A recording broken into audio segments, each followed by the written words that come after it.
Hello, and welcome back. You are listening to Passing the Baton. I'm Jared Hight from Tracktown Law, and today we are taking a longer, deeper walk through probate, the court-supervised pathway that moves a person's property from the name of the dead to the hands of the living, and a place where good records, steady nerves, and a clear roadmap make all the difference. But first, a quick disclaimer. I am an attorney licensed in both Oregon and Idaho, but listening to this podcast does not make me your attorney. This does not create an attorney-client relationship, and the information contained herein should not be relied upon as legal advice. For specific and qualified answers to your individual legal questions, please consult an attorney licensed in your state. Think of Oregon probate as a six-leg relay. The baton never stops moving, but if a runner stumbles, the race slows, costs climb, and tempers flare. The first leg is the opening petition. Someone, usually the executor named in the will, files the original will, a certified death certificate, and a petition asking the court to appoint them personal representative. If there is no will, any heir can step forward, and sometimes more than one does. I have watched multiple siblings race to the courthouse, each convinced the other would loot the estate. The one who files first often wins the appointment, which shows why keeping the executor informed and motivated really matters. Once the judge signs, the clerk issues letters testamentary, a packet of stamped papers that act like a passport at banks, title companies, and brokerage houses. No letters, no access. It's that simple. The second leg is notice. Within 30 days, the personal representative must mail formal letters to every heir and devisee, even that cousin you cut out years ago, and publish a legal notice to creditors in a newspaper near the decedent's home. The publication looks like small-type gibberish, but it starts a critical 4-month clock. Known and unknown creditors have that window to file claims. Title companies even search those notices.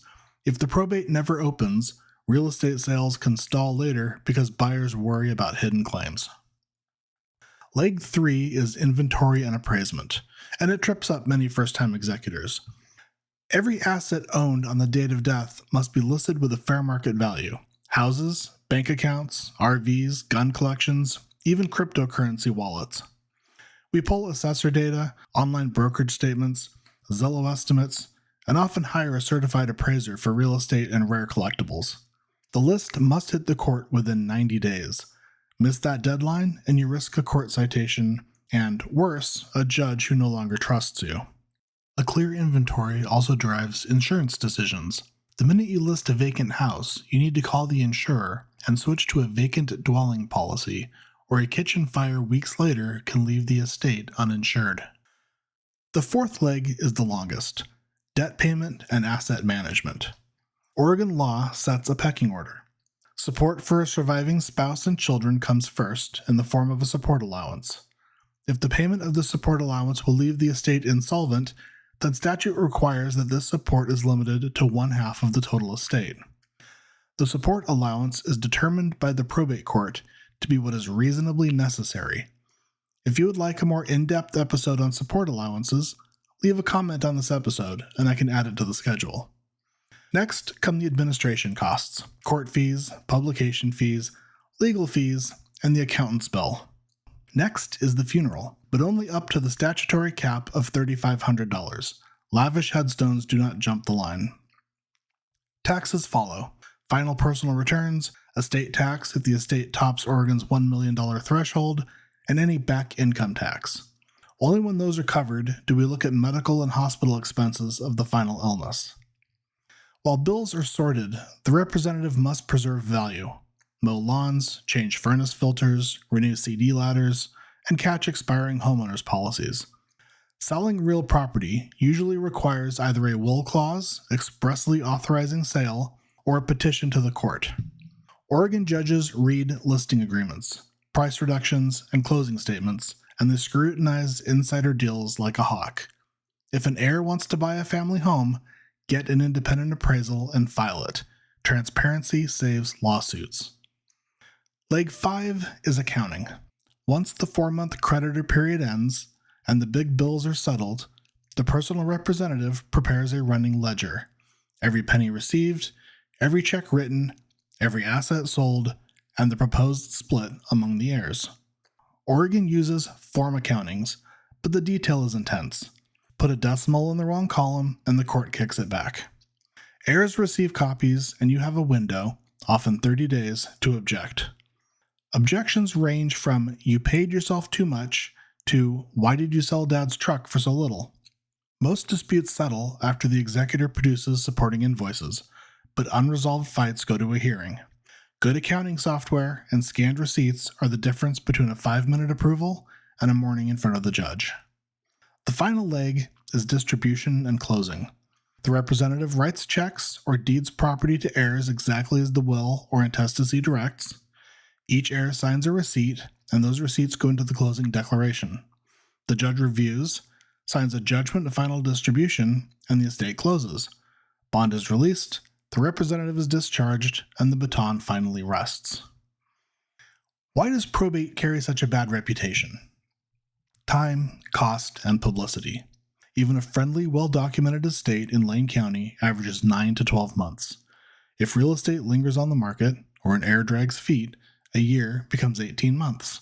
Costs add up: filing and publication fees, surety bond premiums, certified mail charges, appraisals, and attorney fees that climb with every contested motion. Oregon allows personal representatives a statutory commission, roughly 2 to 4% of gross estate value, which feels fair to some heirs and outrageous to others. And probate files are public. The inventory listing Grandma's jewelry and the collectible Winchester is available to anyone who pays for a copy. Still, probate has virtues.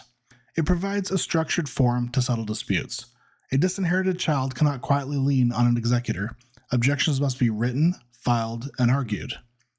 Probate also imposes a hard deadline on creditors. Once the 4 months expire and distributions are approved, late arrivers are out of luck.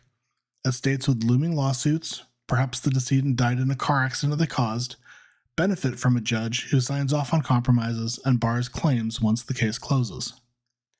There are ways to streamline. A well-drafted will can waive bond, saving hundreds. Keeping meticulous records from day one shortens accounting preparation. Designating beneficiaries on bank accounts and life insurance moves cash outside probate, so the executor has ready funds for taxes and housekeeping without liquidating investments. Smaller estates, under $275,000, with limited real estate, may qualify for Oregon's Small Estate Affidavit, a shortcut we tackle next episode. But the ultimate time saver is planning ahead. A revocable living trust, funded during life, lets the successor trustee bypass most of this court dance, moving assets privately and often in weeks. For people comfortable with public oversight, probate works. For those who want speed and privacy, trust and beneficiary designations are preferred. If you're staring at a fresh stack of probate papers, or simply want to draft a will that makes the court's work easier, visit tracktownlaw.com. A clear map before the race starts makes every leg smoother for the people you leave behind.